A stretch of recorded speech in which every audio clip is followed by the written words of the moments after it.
Hello and welcome back to the Public Eye Business Podcast brought to you by Granite Exchange. I'm your host, Sarah Travers, and throughout this series, I'll be speaking with local entrepreneurs and business owners to learn more about how their companies have come to be, to gain insight into their growth, and crucially find out how they continue to innovate. So wherever you get your podcasts from, remember to keep an eye out for all new episodes and subscribe to stay up to date. Well, today in the studio, I have a mother and son duo. I'm joined by Sandra Corkin, Executive Director and founder of Oasis Travel. And alongside her, welcome to her son, Scott McCabe, who's now the Managing Director of Oasis Travel. Sandra and Scott, you're very welcome to the podcast. Thank you. How are you both today? We're great. It's lovely to see you in the studio. So before we begin, just a little bit of background into you and I suppose Oasis Travel. So Sandra and Scott are two incredible figures from Northern Ireland's premier independent travel agency, Oasis Travel. Founder Sandra has spent over 40 years building the company into one of the most respected names in luxury, long-haul and cruise travel. Now, as she transitions into her role as Executive Director, she'll continue to shape the company's vision, focusing on destinations and client experience. So stepping into the role of Managing Director, her son Scott, who brings years of project management expertise to this family-led business. And under Scott's leadership, Oasis Travel is entering a really exciting new phase, investing £150,000 to enhance its branch network, brand presence and technology. With now 8 branches, is that right, Sandra? That's right, yes. Oh my goodness, across Northern Ireland, and a recent award, more awards, as Luxury Travel Retail Business of the Year. Oasis Travel remains at the forefront of the industry. So today, Sandra and Scott are going to share their journey to talk about this evolution of Oasis Travel, and we'll crucially find out what the future holds as well. Sandra, when you listen to the introduction like that, it's been some journey for you. It's just hard to believe that it's over 40 years. Incredible. So I left school when I was 16 and started a job in a local travel agency, and when I was 21 my dad said, it's now time for you to have your own business, as if it was just a natural progression. He'd always been in business. So that was in 1984, That is was that in right? 1984. So tell me, so he was a businessman? He was a businessman, yes. So he just thought this was a natural thing. You know, you work so long for someone else and then you do it yourself. So 21, isn't it? I know. It's so young. So That's how did right. it work for you? Did you get a little bit of help to set up? I did get help from him, so I got the financial backing from him. And when I would say, but I don't know how to run a business, he said, just you get out there and sell holidays and leave the rest of it up to me. I will guide you. And then sadly, when I was 26, he died after a very short illness. So he didn't get, the opportunity to see the business grow. So I had to start learning very quickly about, how to pay my VAT, how to pay salaries, everything from the ground up. I just had to start to learn myself. So it was a frightening time. A very challenging time. Was there any doubt in your mind that you could succeed, or was there no choice? There was no choice. And I can remember whenever he was ill, him saying to me, these girls, then we just had very few staff, maybe about 6 girls, that they're depending on you to pay their mortgages and to do that, so you just have to get on with it and do it. And because I didn't think there was any choice. And then I kind of thought I was quite mature at 26 and I could learn and I could do it, but I was never ever going to let him down, and I suppose that was part of my motivation to keep going. That's absolutely lovely. What do you think he taught you? It's some very basic things. Whenever we started up, for instance, and I had been earning, a very low salary where it come from, he said, no, you take less now. And he said, and you only take that salary when everybody else is paid. Gosh. And, so it was those sort of basic things. Never borrow money from the bank to keep your business going. Now, I had to go out through the window during COVID, but that always stayed with me. Don't get in over your head into debt, make sure everybody else is paid, pay your debts, understand that, you never want to get into big loans and things that you're not ever going to be able to commit to. So it was just those, and look, always said that everybody works with you, never for you. So everybody had to stay on the same level, and you had to treat everybody with respect and treat them well. And it's basic, but it's true. Good values to live and work by. And Yes. I want to come back to you on, that not getting in over your head, because we've just talked about a very large investment in this new phase of Oasis Travel. So hold that thought and we'll come back to that. But so it sounds like, you're pretty much up and running. They say that you'll never work a day in your life if you love what you do. Did you love what you did? Yes. Do you love travel? Ever since I was a child, I loved travel. I was always fascinated by it. My mum and dad used to take great holidays, and as a child, I couldn't wait till they come back to see what did they bring me when they went on these long haul trips. But it was always, I can remember whenever I was at school going into the local travel agents, bringing brochures out. I would be reading the holiday brochures instead of books. So it was always something that definitely was in my blood, and I was always excited by it. So Scott, you've obviously grown up with your mum being this very successful businesswoman and in the travel industry. Was it something that you always thought you'd be coming into? I honestly didn't know, but for sure seeing her when I was growing up and seeing the hard work and dedication that she put in, and even I was very fortunate that from a young age I had the opportunity to travel and see the world myself. So I mean, for her passion to overspill to me is something that I definitely was intrigued by, for sure. So when did you decide to take the leap? How did that happen? Where did that conversation take place? I don't really know if it was a conversation. It was more in 2017 I started my degree at Queen's University, and aside from that and my sport, I had a lot of time on my hands, and I started to think, right, okay, I need to put my time to better use here. So I started coming into the business and just helping out where I could. And so I did that for a few years, and it was all going very, very smoothly. And then I'm sure we'll touch on it later, but 2020 was then when the pandemic hit, and then that was probably, correct me if I'm wrong, the hardest challenge we've ever faced in the history of the company. And navigating that, and also personal sort of crises we had in the family, was when I thought, okay, this is a family business, so this is where you need to count on your family. So I can't just stand and watch this, I have to get involved more actively. So family's hugely important to you? Oh yeah, massively. That's massively. Lovely. Gosh, you've raised him very well there, Sandra. You must be very proud. Yeah. What had actually happened is my brother had come into the company about 25 years ago, and he was our financial director, and he died a week before lockdown. Oh. So Scott came in to help out.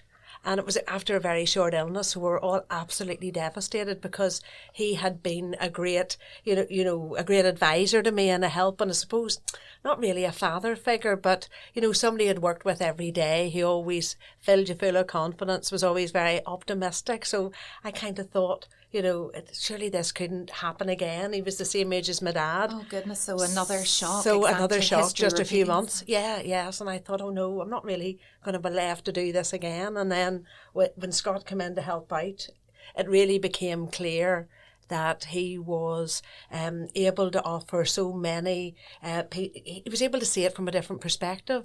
And I sort of got really excited when he was talking about sort of all the future of travel, and it's another generation. And I suppose I have never planned for the future before. I just sort of thought I was always living for today and never planned to retire. I suppose Gary, my brother, we had good health. We never thought anything like this was going to happen. And suddenly your perspective changes overnight. Yes, a huge thing to happen to the family. And then we had the pandemic. So I think everybody was reevaluating, what's important, how quickly things can change. Yes. And how you can adapt, though. That's right. So how did you cope during that time? So he died a week before lockdown. So when we went into full lockdown, a lot of people would think, well, you weren't busy, people weren't travelling. We had over 20,000 people with future travel plans. So we actually, I don't think I've ever been as busy. So we just had to come into the office. It was myself, my sister-in-law, my brother's wife, who come in just to help us out, and Scott, and we just started into phone calls, emails. I mean, we were working round the clock. So you had, just say that again, 20,000 People with future travel plans, yes, yeah. So all so of which business was booming at that point. So business was great, and then you know the way there would be a deluge of people contacting you, from people who were due to travel within days, due to people who had travel plans in months, and we just had to start and work our way through that. So initially sort of with a small team, but it was really difficult because I don't think anybody realised how long the pandemic was going to go on for, and how long travel was going to be shut down for. And at that point, you're making all of these phone calls, just that small team of you. Yes. And really, did you know at that point? Could you tell people anything? It was such a fluid situation. Scott, what was it like for you? I mean, on a slightly lighter note, I had always seen you and I'd seen the more glamorous side of the travel industry, which is often people see on the likes of social media and stuff. But behind the scenes at that point, I was kind of like, you know, what have I got into here? Because we needed to, it was almost like the antithesis of working, because we were working on behalf of our clients to deal with our suppliers to get money in to then pay it out again. So you were working round the clock, and you, as you said, you weren't sure when the end point was, so it wasn't a case of necessarily moving bookings to a different time. No, because you didn't know. So you didn't know whether you would get paid at all. No. It was customers. You were trying to just help everybody. Sure, yeah. So when we gave customers their money back, we had to also pay our commission back. Now the commission rates in travel are low, but we had over £1 million to pay back in commissions alone. Of money that we already were using to run the business, because that's how travel agency works, that you it's commission based, and you use your commission to pay your overheads, and therefore even as we were closed, it was costing over 50,000 a month just to keep the business open, because we had still to pay, you know, I know some of our landlords reduced our rents, but we still had a certain amount to pay, and you had the top up on your furlough to pay, and it was crazy because you were just losing money every day. Did you ever feel that did you ever think this is it? This is game over? Well, I always knew that there was going to be an end time of it, and I always knew that it was going to be money that was going to save us. I just at one stage didn't know how much, and if you would ever get into a situation where you thought that, you know, you would not be able to pay the money back. That would have been a fear. But all of those things your dad had said to all you. the things my dad had said, as I Yes, signed the forms, I was thinking, this is everything that I promised I would never do. Was that very stressful? You know, I think I just sort of had a moment. Now, when I mean a moment, it wasn't like floods of tears, but I remember sitting in my office and the bank manager left, and I just sat by myself for about 5 minutes and thought, I had no choice. You know, when you're given no choice, it was either close the business or borrow the money. So I was really backed into a corner, and every travel company was the same. So I suppose you had a bit of comfort in that. But I had a real belief the whole time that as soon as travel opened, that there were so many people who just couldn't wait to get onto a plane. And that has happened. But you had to shut off the noise around you of people who said it's going to be years before people are going to want to go away.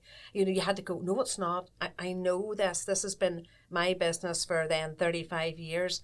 I know how people are thinking. And during lockdown, we did over 140 virtual events, sort of talking to customers and connecting with them about, and we knew we got great engagement, and people would send us messages, can't wait, when can we book to go here, when can I go to Canada, when, you know, when people were already dreaming, and I thought, we've got to be here. So your customers are nearly like a family or a community. Love then. them, yes. Amazing. So when did it start to get better, Scott? When did you realise the green shoots of it? Did you have to wait until all of the restrictions were lifted, or when did you start to feel like we've got a business again? I think it was interesting because it wasn't just like turning a page with the restrictions ending. It was almost like a stop-start. And then there was the traffic light system, which brought its own challenges because countries were on the green list, and then we went out, and even I myself even went, and we had staff members who went and told people how brilliant it was and how safe it was and how appropriate it was. I think Portugal was maybe one of the first countries to go, and then when we were there, it was then thrown back on the red list again. So it was all a very much a slow process of getting back. But as Sandra said there, I mean, we always had the belief that it would return, and this pent up demand for travel would be there. But as long as you could, withstand the pressure and, keep battling through the hard times, that the good times would come. And did that happen then? I mean, how is business now?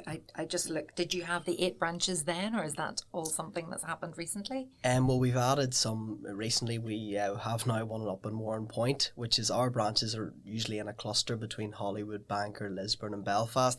So we had added Warren Point, and we also have now one in Hillsborough, which we opened last year. I think that's one that we've had, on the books for years. We used to have an Oasis Travel Hillsborough. We closed it, but then there were some girls who showed interest in working out of that office, so we built that office up again. So it's so interesting when we talk about the death of the high street and people not having the bricks and mortar anymore. You've totally gone back to, actually, customers can call in and talk to somebody face to face. I think that's so important, and especially whenever people are paying so much money for holidays. So they have questions that they want answered. They want the security of knowing that there's protection against every holiday that they book, and they want to be able to see someone. I think it's really, really worked out well for us, and I think we have put a lot of investment into our offices so that it's a nice environment for people coming in. But I think that really did us a favour during the pandemic, because nobody could get in touch with the online companies that they'd booked with. But we were able to speak to people, reassure them, make additional plans for them, and I really think that the last 2 years have been the busiest in the company's history, and I just think that people are still working through the wish list. We don't call it a bucket list now, we call it the wish list, and they do want the confidence of booking with somebody that they know and that somebody's going to guide them and help them if anything goes wrong. And so you have an awful lot, as we said, for peak business, those customers that come back again and again. What about those people that just think, gosh, I'd love to book something really special and I don't want to take the risks and I don't know where to start? If somebody came into you tomorrow, do they have to have an awful lot of money? No, absolutely not. So we do 35% of our business is now cruise, and 25% of our business is by appointment. So that is sort of luxury travel, which there really is a good appetite for here. But no, if anybody wants a week in Spain, they'd be very welcome to come into any of the branches and talk to us. It's not just about people with high budgets. No. But excite me. Imagine I did have lots of money and I was coming into you, Scott, and I wanted to maybe plan something really different or special. What would you offer me? I think if in that case, I would probably position you towards the portfolio side of our business. So Oasis Portfolio of Luxury Travel is our group of, I'm going to go out and confidently say, the best travelled people in Northern Ireland, because they've seen it, they've done it, they've lived, all of these, travel life list or wish list places and experiences. So what I would do is I would set you up in a one-to-one consultation with one of these individuals, and whether you knew what you wanted to do for this special trip or you wanted inspiration, I mean, they would find it and they would deliver it, and then hopefully you'd be back again. I did check out the website, as I usually do when I'm prepping for my lovely guests, and there are videos of your portfolio people, and they are so enthusiastic about travel. They just make you want to go. They talk about their favourite places. I mean, that's fundamentally it, isn't it? They love to travel themselves. Yeah. I don't believe that you can be a good travel agent unless you've got the passion and the will to travel yourself, and you get excited about going on holiday. I think that goes hand in hand. Well, then I have to ask you about your favourite destinations, because I'm sure you get asked this going anywhere nice for your holidays all of the time. So, best holiday ever? Probably Africa, safaris, or the Maldives, I'm going to say. For both of you? Well, I think for two different reasons. I mean, as you said earlier, like, family's really important to me. A lot of our family still live in South Africa, so we went on a bit of a mega trip there a few years ago and visited them. And then for your birthday, I'm not going to say which one, we went to the Maldives about 3 years ago, and that was just really, really special, because it was one of the few places that you could actually say that in reality is exactly what you see in a brochure, what you see in a video. I've never been. It's spectacular. Is it? Yeah. And what was the standout pinch me moment when you're there? I think it was actually realising that the turquoise water actually exists, and it's not that somebody's sitting in an editing room just fixing it up. That was for sure. Or I'm sure you've seen the overwater villas that sit on stilts over. Yeah, yeah. I mean, that was just insane. So that was a good birthday, Sandra. It was brilliant, but I think it's all about making memories too, and that's what so many people want to do. So we find now that family holidays are no longer, for many people, like a week or 2 weeks on a beach, that people want to have a bit of adventure, and they want to canoe or kayak or go, mountain climbing, or they want to do something so that, yes, they have this big adventure to talk about, and they want to make memories. And that kind of extended family offering, everybody going away, but maybe wanting slightly different things at different times. Yeah, that's where cruises come in great for grandparents and parents and grandchildren. So we would sell a lot of multi-generational families going on cruises, because they can find something for everybody on board, and then everybody goes off and does their own thing, and at dinner time everybody's got a different thing to talk about, so it's good. Wow, and you all meet up at the end of the day. Yes. Gosh, I had no idea.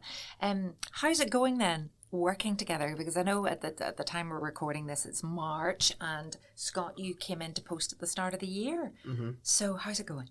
I think it's funny, because everybody always says to me when they find out that I'm working in a family business, and we have a lot of families still in the business, they go, I could never do that, how do you cope? But no, it's I think the key thing is that you have very different and clearly defined roles, and so that you almost literally stay in your own lane, if you like, because there's myself, there's obviously my mother, there's my father's in the business too, and also my aunt's in the business. So and we all work closely, but we have defined roles so that we're not stepping on each other's toes, for want of a better term. So you're the MD. That's right, yeah. What is a typical day for you? Well, I was actually having this conversation with somebody recently, that your actual work, in terms of, I think of it in two ways. I think strategically, where am I thinking about taking the business, or what do I need in terms of people and resources to equip ourselves for the future. That typically goes on in the morning, or more often than not in the evening, when you actually get private space to think. Mm-hmm. And that's all when it comes down to how we're moving the business forward in terms of technology. What people do we need to be able to deliver that? How are we going to upgrade, our internal IT systems? How are we going to, upgrade our offices for the future? But then there's also then the quote unquote 9 to 5 type work, which could be dealing with people, which is its own challenge, whether that's within the business or outside the business.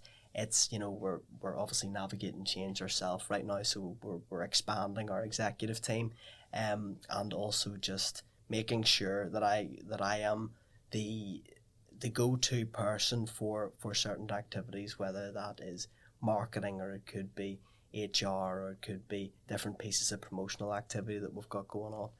But there's definitely a lot to take in. Mm-hmm.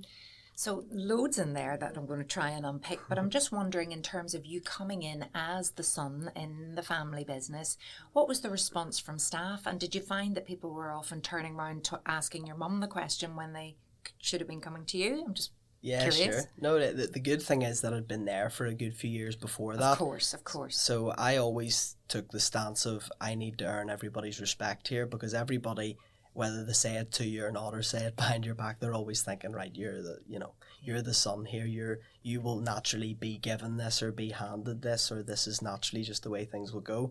So before, I suppose when I started, I had this idea in my head that, right, anything anybody asks me to do, I'm just going to go ahead and do it, because I need to earn your respect, and I need to earn, rightfully show that I am capable, and also that they have confidence in me. So since the start of the year, believe it or not, everybody has respected the parameters in terms of who leads what, but there will naturally be things, after 40 years, I think, to expect an overnight just switch in how they think is not going to happen, but we can't complain so far. So you've come in and there are big changes happening, as I've already alluded to, that expanding of the executive team, the look, the feel, everything about it. This 150,000 investment. What's your vision for Oasis Travel? Where do you see it going? I think that I don't think we've ever spoken about it, yourself and I, directly, but I think I see it as a blend between human connection and technology, because we pride ourselves on the Oasis family, as we call it, internally, and we still want to maintain and hold those family values as a business. But I'm very ambitious, and I think that over time we have to think about what our consumer wants. Our consumers want expertise, but they also want things done efficiently and with speed, and being able to. Some people like planning travel on their own. And now with the use of AI and different technologies, there's a lot more information that's there for them to do that. So we need to cater for that. But also, I firmly believe that the expertise we have within, especially as we've touched on the portfolio of luxury travel, and part of the business, need to hone that expertise, expand that expertise, and nurture that, so that when people come to us, they can clearly see, okay, Oasis. When I think about travel in Northern Ireland, I think, right, Oasis, what do I want? Do I want a holiday that I can search and browse for myself and literally almost get instantaneously? Or do I want something more luxurious that takes more time? Or do I want a cruise? But all underpinning that, they have to know I've got a person on the end of a phone, or on the end of an email, or on the end of WhatsApp that has my best interest in mind. And are you embracing all the new technology that's available as well, and the AI tools that many exist? I'm a big believer in, there's a lot of buzzwords and there's a lot of trends that can certainly be overhyped, and I just want to break it down and think, right, how can we actually use this practically and not overwhelm the team that we have? We'll have to take that technology, see how is this going to apply to us, but how can we, if we're starting with it tomorrow, what are 5 things that we can do in the business to make it easy? What's the typical demographic of your consumer, your customer? I'm imagining that a younger person coming in is wanting the Instagram type holiday, that they can follow somebody and then head off to the Dolomites and stay in this place and stay in that place.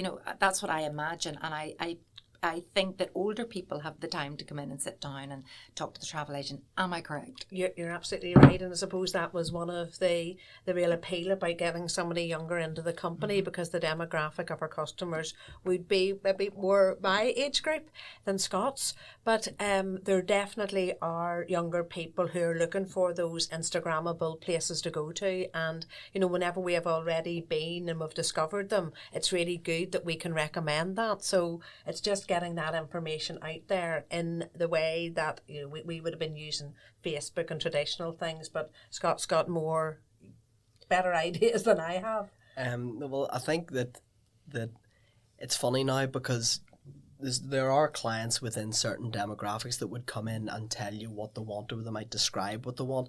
We're actually finding that those that are younger might come in and describe something that they've seen on Instagram or TikTok, or that somebody that they follow has been.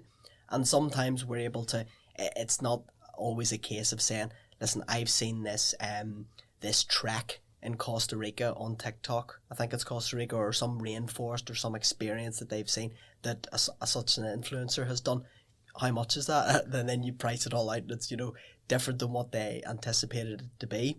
But we want to still show that, TikTok and Instagram for us, we're wanting them to be a brand awareness piece, so that people who are younger are maybe chatting with their partners, or maybe they have, maybe they have young kids, or maybe they have double income and no kids yet, or maybe they chat to their parents and they think, oh, actually, you know what, next time we want to go somewhere, let's, think Oasis. Mm-hmm. And then you see there is Insta versus reality. So sometimes you look below in the post and they go, I went to that beach, didn't look like that at all. It was packed and it was horrendous. And absolutely. I know, that's right. Whereas you're able to go, no, I wouldn't go to that trek. This one's fabulous, though. Or sometimes the images are generated. They're not actually real. Well, so sometimes people will be saying, I want to go there. And you look at a picture and you go, well, that actually doesn't really exist. I saw a friend who was in Rome for the rugby there, and she took a beautiful picture at the Trevi fountain, and then went Instagram versus reality, and then a video of just thousands of people. Yes, so I think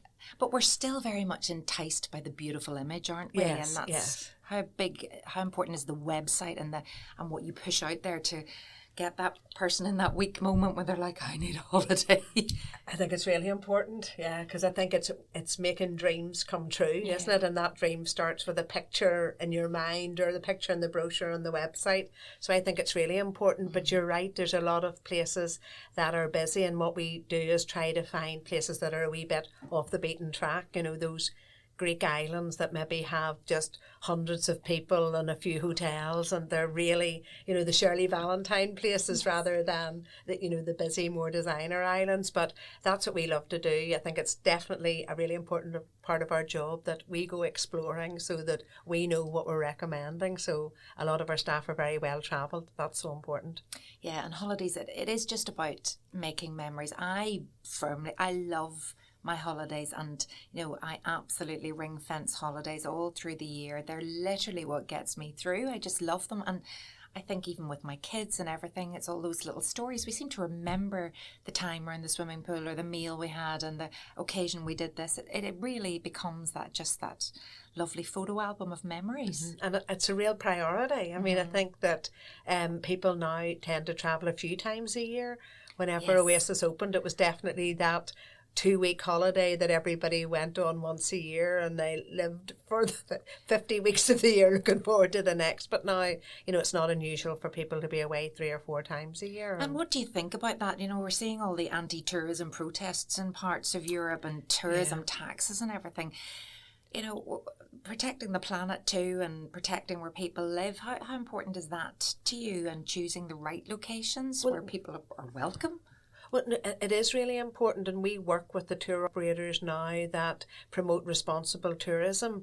And I think that, you know, it is probably good for us as well, but just to see the governments taking control and maybe stopping a lot of people who are renting out their homes in these places that are bringing a lot more people into the holiday resorts than there should be. So there's definitely going to be changes, you know, down that road, which is good, because I think that, you know, hotels and apartments that have been open for years and are putting so much investment that are losing business to other accommodation providers isn't right. But we do work. I mean, it's really responsible tourism is very important, and even in terms of, you know, taking it further, you know, use of plastics in certain places, putting money back into the community. So a lot of times whenever people are travelling long haul, you know, they'll get involved with a project. When we went to Sri Lanka last year, we went to an elephant sanctuary and helped out for the day, feeding the animals, washing the elephants. It was really good. But people like to do that and feel that whenever they have left a destination that they've made a difference to it. So I think that that's definitely high on our agenda, just to make sure that we do. Yeah, so it's important to you. How do you select who you work with, and who are they your suppliers? Or, I mean, how do you meet the people and build those relationships that you know then that your client will be absolutely well looked after, but yes, they tick that checklist of responsible tourism? So the good thing is that we're an independent travel company. So some travel companies have parent companies that decide who they're going to sell. So we can completely decide ourselves who we're going to sell. So we are a member of a couple of associations, and so we deal with, I think we have about 200 providers. I mean, we can deal with anybody, but the most important thing for us is that a company delivers on its promises. And if something goes wrong, I mean, I think that it's all great when everything's right, but I can almost always judge a company and how they deal with something whenever there's a problem. Because let's face it, it's travel. Flights are going to get cancelled. Things happen. So that's how we decide on our suppliers. We've got to make sure that they can provide the service that we want our customers to have. And if anything goes wrong abroad, that, you know, that they're helping us fix it very quickly. And I would imagine too, that's another reason why people come to you, because they think it's that belt and braces. If I do end up in some kind of situation, that you could help. Yes, and we do. Yes, people will call us. I mean, mobile phones, we're contactable, social media, emails, and when people get stuck, the whole point, the value of a travel agent is that, you know, we're there to help you. So you're now Executive Director. That's your new title. how does that feel? That feels good, because in reality every day I'm dealing with the sales, and really going back to when the business started 40 years ago, it brings me back to the beginning, and I love getting involved in the sale. I love the product. I love seeing the new cruise ships and new hotels opening, those hidden islands that we hadn't heard of years ago, being able to go and visit those and recommend it. So it's the sale that really excites me. So I think this role's kind of perfect for me now. I want to retrain and come and work for Oasis Travel and hang out with you. Let Scott do all of the hard stuff, and we'll go and explore these Greek islands. Yeah, and any plans? I suppose lots of people are saying to you, oh, does that mean you're going to step down now, Sandra? No. So I'm still working full time, and I still really enjoy it. But so I've no plans to reduce my hours. And whenever we say full time, it's not a 37.5-hour week by any means. It's kind of your life. It never stops, does it? I think when you're an entrepreneur and you're a family business, you're constantly, once you're awake, you're on. That's right. And you're so contactable now. We'll have a shop's open 6 days a week, but even people are contacting the branches by social media at all hours and sending emails during the night, and not that we can respond at 3 in the morning, but you have to have but you're kind of open. You just feel you've got to be almost always contactable, and I love it now, because we've got a lot of new staff into the company. We probably have about 8 that haven't had travel experience, and we've been working with them. So I always say, no, you lift the phone to me if you need any advice, or and I'm really loving getting involved in the day-to-day selling. And how many staff do you have in total? 62.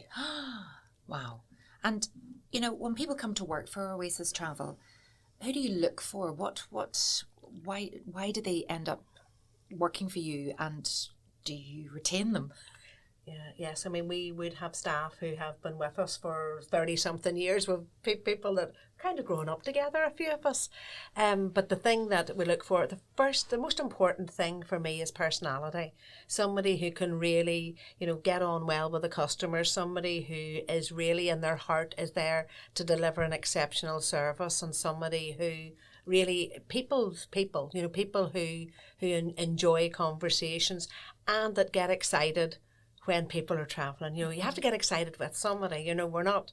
It's a lot of responsibility as well, isn't it? It's sort of, I would because there's a lot of things go wrong. There's a lot of things, it's travel, and hit the wrong date on the computer, do something like that. Oh, yes. So you hire car didn't turn up. That's right. Yeah, that's right. And the transfers don't turn up, and flights are cancelled. Yes. I mean, that's just everyday travel. And I think that's what Scott's saying. It's very difficult to decide what your day is going to look like whenever it can start with, there's 20 people waiting in New York and the flight's been cancelled. Can you help? And then, so everything else you've planned to do that day goes into helping the customer, because that's what it's all about. Mm-hmm. And do you enjoy that? I mean, obviously you just have to say to yourself, being flexible is what it's all about. You have to be able to adapt to do this, Scott. Yeah, I think without the customers, we don't exist, and we don't have a business. So I think that as we've touched on about suppliers, I mean, we have to be reliable for our clients, and they have to have the trust in us that we're not only able to deliver the up to the sales point. It's all about continuing the customer journey right through to the end, no matter what happens. And then hopefully, if that has been good, then hopefully with that particular client we can start the journey again. Yeah. And then after that, to think about their next trip. And for anybody else that's sort of listening to this now that, would be interested, are you recruiting at all? Or, what makes a good travel agent? Well, I think it's somebody who's passionate, somebody who's well-travelled, somebody, as I say, who will deliver exceptional customer experience. So we're always open. All of our branches are fully staffed at the minute, but there's always opportunities. If somebody is out there and thinks that I would love to do this, I'm well travelled.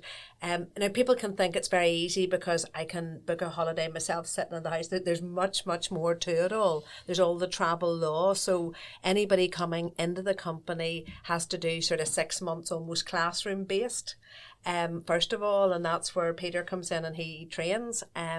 So they need to make sure that they really want to do it. But everybody who came in has stayed with us and is doing very well. So, So we'll go back to that investment now, because you did mention at the start the advice that your dear dad gave you, but you know, you've got some money now that you're investing. How does that feel for you, and how excited are you about what's ahead? I mean, there's continual investment every year. I think the first year we turned over 300,000, and that has grown now to about 36 million. So every year, you know, that you're investing. So I think that, you know, we've got to make sure that we bring in sales of over 30 million even to break even. So it's it's still about getting the balance right, but just the numbers are just much bigger. So every year we have to make sure that the investment, you know, is in the company, and it's obviously we couldn't do anything during COVID and for a year or two after it, but we're definitely back on track, and it's great to see we've had our 2 most profitable years. And you know, this year has started off just amazing. So and you've been scooping all sorts of awards as well, Scott. I saw you in a lovely picture, recognised by the travel industry recently. Yeah, that's an award that there's 2 awards actually. Had a member of our team, Julianne. She won an individual award for Luxury Travel Designer of the Year, and those were 2 awards that we've been pursuing for years. And to be recognised on, you know, the stage in the UK and London was really, really special, and it's something we'll remember forever. You know, it's something that we'd had, you know, our sights on and would never quite get over the line. But yeah, it was a great day. So will you expand further, do you think? Will you open more premises? I mean, that's always a possibility, but at the minute I just would like to make sure that we are perfecting as much as we can everything we have. So it's about investing in what we already have and improving what we already have till we get it to a level that we're happy with. You know, so what do you think, Scott? I think so. I think what is, I suppose, interesting about us so far is that we have invested, or you have invested up until now, without any influence from venture capitalists or any sort of outside investment. Which, I mean, I'm not saying never say never. There might come a day where that's appropriate. But up until now, it's always been, you know, funds that we have, you know, built up internally, or maybe we've had to take loans, you know, during the pandemic. But it's always been off our own bat, and you've always had a very, you know, keen desire to, you know, look at trends, and you've always been able to see what's ahead. And luckily, at the moment, it's worked. So if the need's there and the wants there to open more premises, I mean, we're certainly not going to turn it down. When you look at what your mum's achieved over 40 years, you must be very proud of her. Oh yeah, for sure. I mean, it's people look at her and you'd be in awe really of what she's achieved, especially at such a young age, and then to have those 2 sort of traumatic events existing, that as you said, history repeating itself, and it's so inspiring, I think, for anybody, not just me. So yeah, I can count myself very lucky. And you must be very proud of your son and the fact that he's so influenced by you and his dad as well, and now he's in the business. Yes, and I do feel very blessed to be in the position I'm in. I suppose that without having had any future planning, certainly in the last couple of years or since COVID, I thought, you know, why had I not thought about the future, and what on earth would I have done with the company if Scott hadn't, you know, had decided to do something else, because we'd never talked about it. It wasn't part of the future. Events just happened quickly that.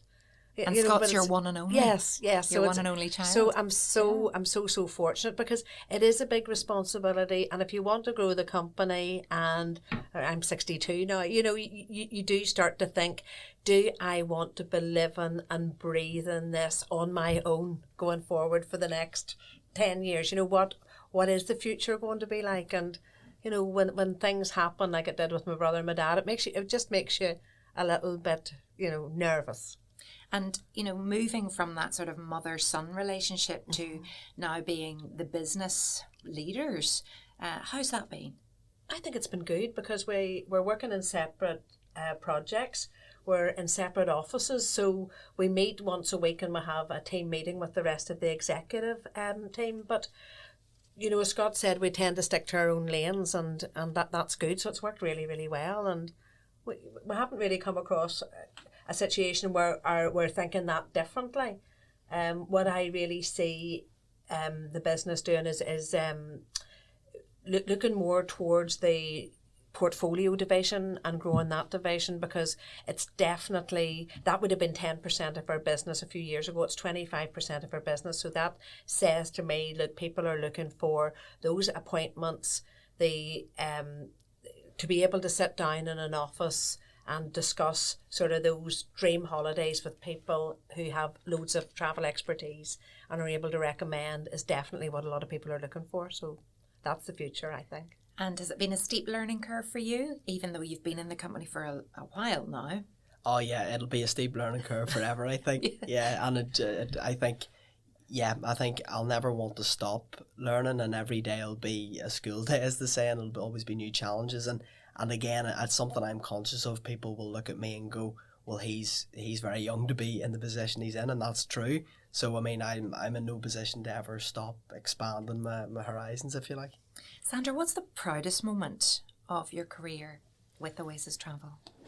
I suppose it has got to be being recognised in a national level. So you really then think that you're doing something right. And, you know, over the years we've been up against some of the people who claim to be the best companies in London, and you know, I would go over to London and have a look and say, look, what are they doing that we are not? And then to sometimes realise that actually we're doing we're doing okay, and to be recognised with the awards, I think, is definitely the proudest moment. And to get to that 40-year milestone, you know, it is an achievement. You don't think about it. The way days go into weeks, go into months, go into years, and you don't really stop and count it. And then, you know, whenever you suddenly get to the milestone and you think, goodness, you know, we've come through this, and definitely getting through COVID, when unfortunately, you know, a lot of other travel companies didn't make it.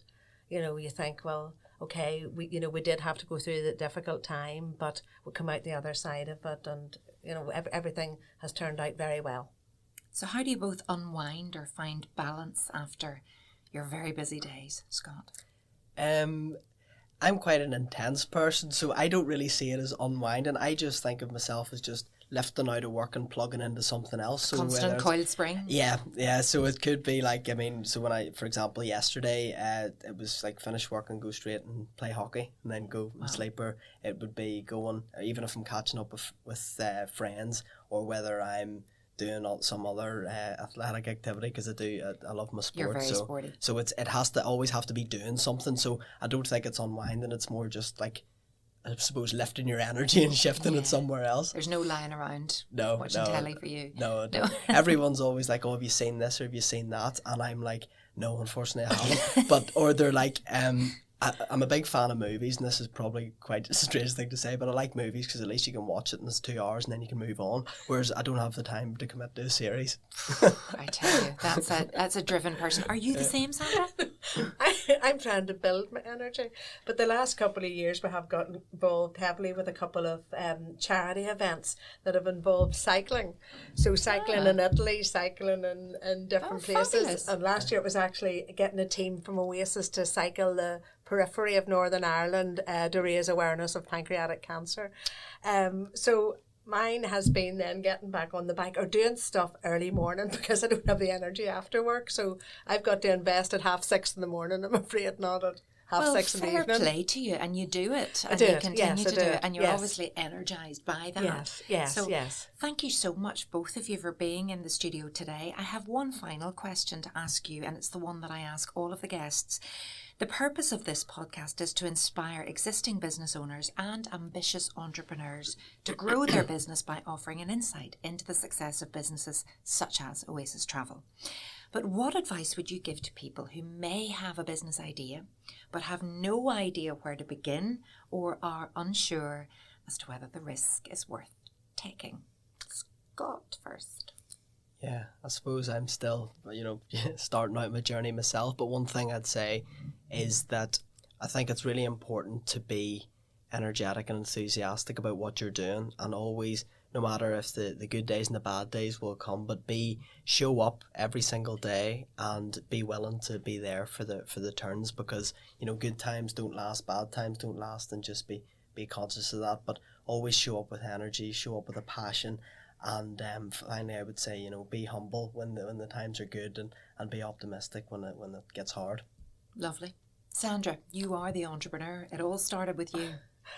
Well, a lot of my friends are retired now, and you get to speak to so many people that look back on their life and they say, you know, I wish I'd done this or I should have done that. And I would say, please don't be one of those people. So if you are passionate about something and there's something you really want to do, you just have to do it.